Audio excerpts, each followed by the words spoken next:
Haemoglobin A1C বলে একটা পরীক্ষা আছে এবং সে পরীক্ষা করে কিন্তু ডায়াবেটিস ডায়াগনোসিস করা যায়। তো এখানে একটা বিষয় আমি বলতে চাই সেটা হচ্ছে যে এটার খুব স্ট্যান্ডার্ড কোনো ভালো জায়গায় টেস্টটা করা উচিত।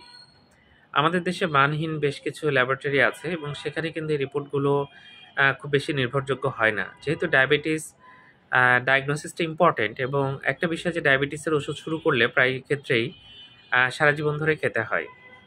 তো নিশ্চিত না হয়ে ওষুধ শুরু করাটাও বিপজ্জনক। এজন্য এই টেস্টটা কোথায় করা হচ্ছে? যেহেতু এটা করেই কিন্তু ডায়াগনোসিস করা যায়, হিমোগ্লোবিন A1C।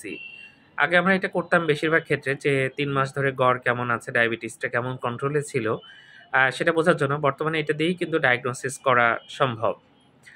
তো এইজন্য এটা ল্যাবরেটরিটা যেন উন্নত মানের হয় এবং স্ট্যান্ডার্ড যে কোনো ডায়াগনস্টিক সেন্টার হয়, সেটা আপনারা খেয়াল রাখবেন। যেকোনো জায়গায় এটা করবেন না। কারণ এটার উপর অনেক কিছু ডিপেন্ড করবে এবং এই রেজাল্টটা কিন্তু খুব নির্ভুল হওয়া দরকার।